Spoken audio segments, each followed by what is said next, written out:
I made a couple changes with regards to how I run the sling of my rifle. I've now moved the Blue Force Gear Vickers sling to the far ends of the extreme of the rifle. Forward's QD mount on the far end of the handguard, closest to the muzzle, 45 degrees. I would say the 7 o'clock position. The rear QD swivels on the right side of the stock, closest to the butt plate. As you can see here, it's very stable in the carry positions, and the reason why I want it on the far ends of the extreme is because I can run it on my back as far as stabilizing the rifle on my back in a carry position, and the muzzle is controlled and it doesn't move to the left or right or towards the back.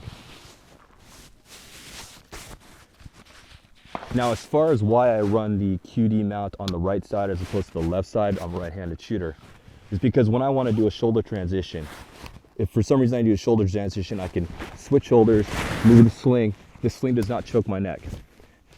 As you can see, I'll go to a quick demonstration as far as moving the sling on the traditional side on the QD mount on the left. If I were to do a shoulder transition from this point, the sling is going to wrap around my neck, and this could cause problems. It's very uncomfortable, and depending on how tight the sling is, it'll start to constrict. Therefore, I decided to install that second, or the alternative, QD mount on the right side of the stock from the UBR. It's fairly inexpensive QD mounts. You can buy it. It's a Magpul aftermarket accessory that they put for the UBR. It's like 20 bucks. As far as stability is concerned, this is very good for the carry positions as demonstrated.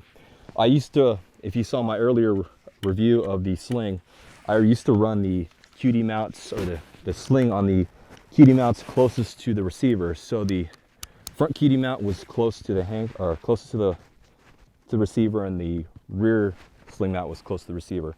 This was a very good position actually, as far as ease of use and ease of manipulation, coming in and out pretty quickly, no problems. It's almost like a single point sling, but the problem is on the rest position, this is a little loose for the way I have it run right now, but it's going to kind of flop around away from the body.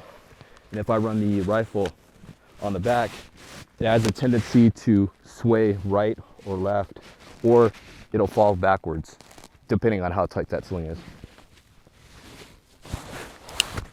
Then I was trying to run it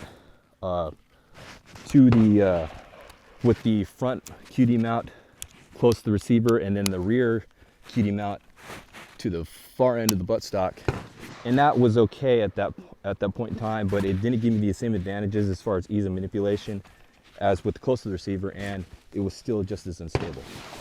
So the rifle would move around, could flop to the right side or the back.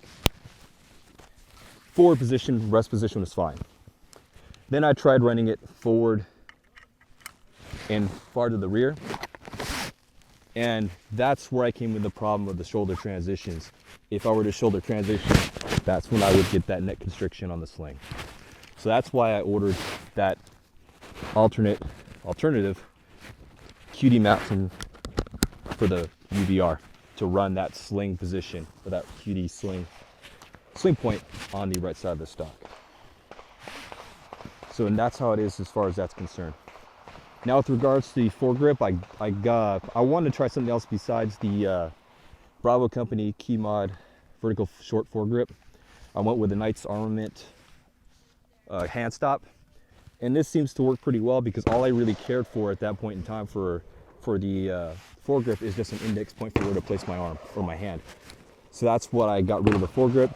As far as the foregrip, the other reason why I want to get rid of it is because if I wanted to run prone or rested on something, the foregrip was sticking out, and I'd rather just have something I can lay fairly flat, and this can function as a barrier stop. If I need to rest this against a door, a window seal or a door, I could do that. But this is how I'm currently running it. Just wanted to document that. As far as the sling is concerned, I like this position more as far as the Vickers or the Blue Force Gear 2-point sling. So if you have a 2-point sling, specifically the Blue Force Gear or maybe a VTAC, go ahead and try running your QD mounts far forward and then far rear, but on your opposite side. So as if you're a right-handed shooter, you don't run on the left side, run on the right side. See where that takes you as far as your shoulder transitions are concerned.